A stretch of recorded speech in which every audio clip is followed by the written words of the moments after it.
Waktu itu PSBB ya, sekarang istilahnya PPKM, jadi nggak bisa kemana-mana nih sementara waktu ya.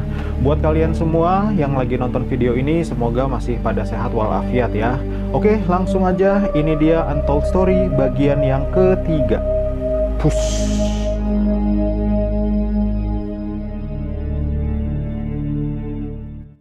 Kisah sejarah yang akan saya sampaikan dalam video kali ini berlatar belakang pasca G30S ya.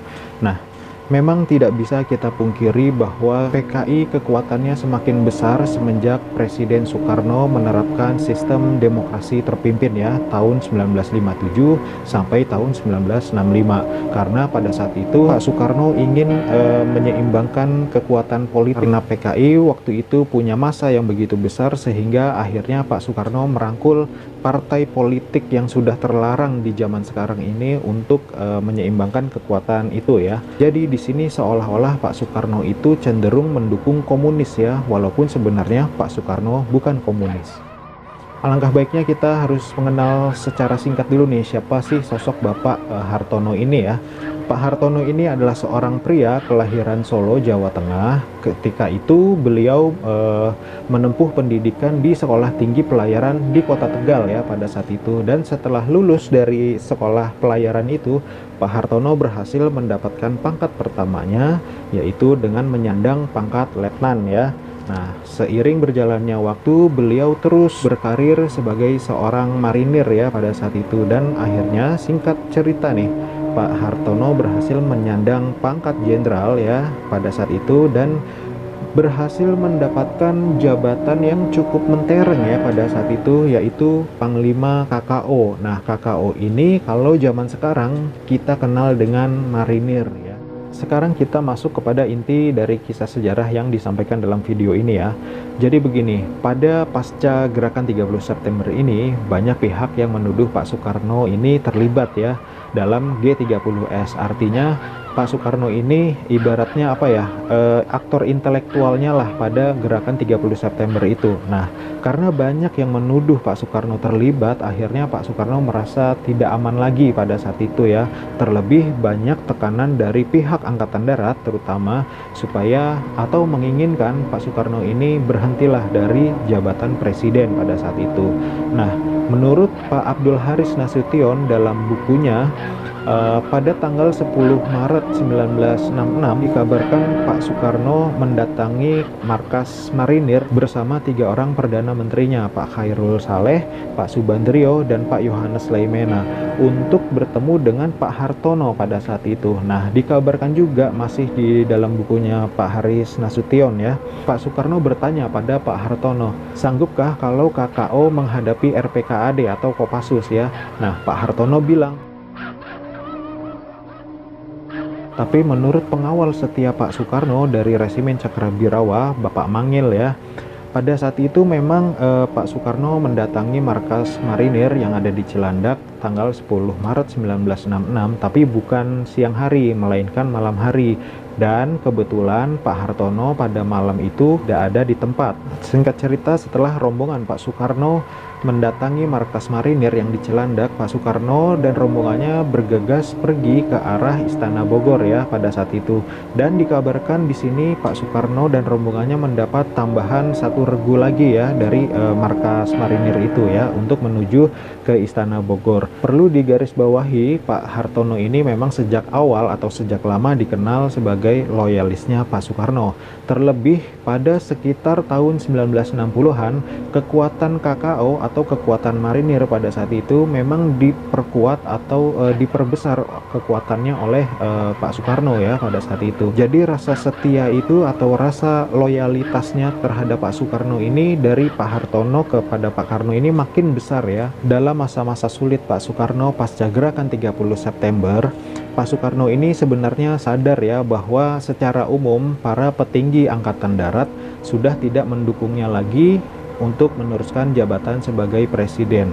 Dalam hal ini Pak Hartono yang sudah dikenal sebagai loyalisnya Pak Soekarno ya, ini sebenarnya bisa aja Pak Soekarno menggunakan kekuatan marinir untuk menandingi atau meredam kekuatan angkatan darat yang saya katakan tadi sudah tidak mendukung Pak Soekarno itu ya. Terlebih pada saat itu angkatan darat sudah dikuasai oleh Pak Soeharto ya. Yang terjadi setelahnya adalah keluarnya surat perintah 11 Maret atau yang kita kenal dengan Super Semar. Siapa sih yang nggak tahu dengan Super Semar ya? Pada saat itu Pak Soekarno lebih memilih tanda kutip mengalah daripada terjadi pertumpahan darah ya sesama bangsa Indonesia, angkatan darat dengan angkatan laut ya. Apalagi pada saat itu kita semua tahu dengan lantang Pak Hartono mengatakan bahwa hitam kata Bung Karno, hitam kata KKO, putih kata Bung Karno, maka putih kata KKO. Nah, sampai sesetianya itu Pak Hartono kepada Pak Soekarno. Setelah Pak Soekarno terjungkal dari kursi presidennya, ini berpengaruh nih kepada Pak Hartono ya pada saat itu. Nah, bulan November tahun 1968, Pak Hartono dijadikan duta besar untuk Korea Selatan ya.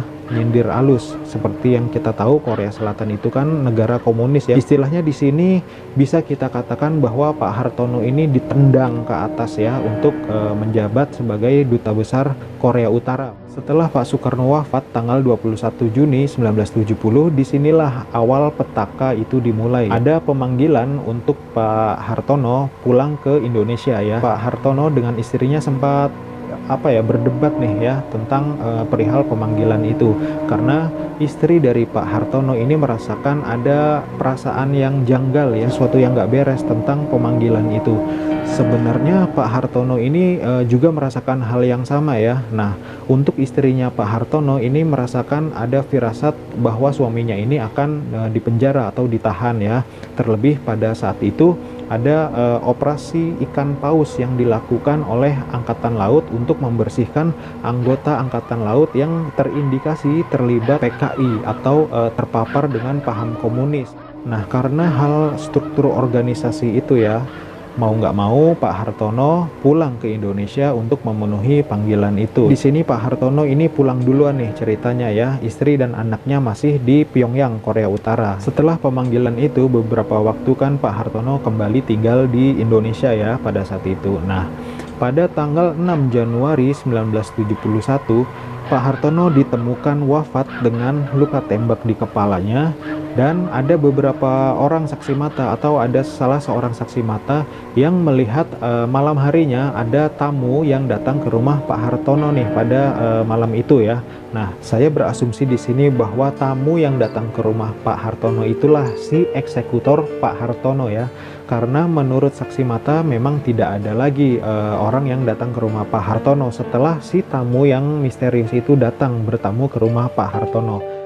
Setelah raga almarhum Pak Hartono ditemukan, versi pemerintah mengeluarkan pernyataan bahwa Pak Hartono ini wafat dikarenakan bunuh diri. Untuk alasannya sendiri, Pak Hartono ini bunuh diri dikarenakan kecewa kekuatan KKO atau kekuatan marinir yang sebelumnya diperkuat oleh masa Orde Lama ya. Ini diperkecil di masa Orde Baru, tapi banyak yang tidak percaya bahwa Pak Hartono ini melakukan bunuh diri ya, karena nggak mungkinlah seorang marinir yang kuat setangguh Pak Hartono ini hanya karena hal semacam itu melakukan hal yang nekat dengan cara bunuh diri.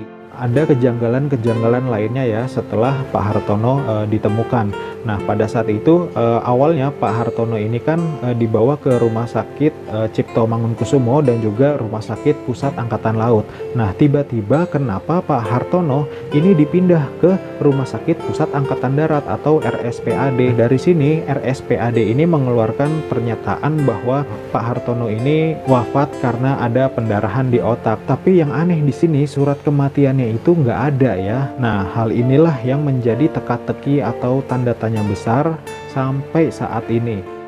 Dan kalau boleh saya menyampaikan dalam video kali ini, kalau memang hal itu benar terjadi pada Pak Hartono tentang pembersihan itu, mungkin pemerintah Orde Baru pada saat itu beranggapan bahwa siapa yang mendukung Pak Soekarno berarti dia mendukung komunisme. Menarik juga nih. Gimana menurut pendapat kalian ya? Tulis di kolom komentar. Sekian dulu kisah Untold Story bagian ketiga ini. Sampai ketemu lagi di video saya selanjutnya.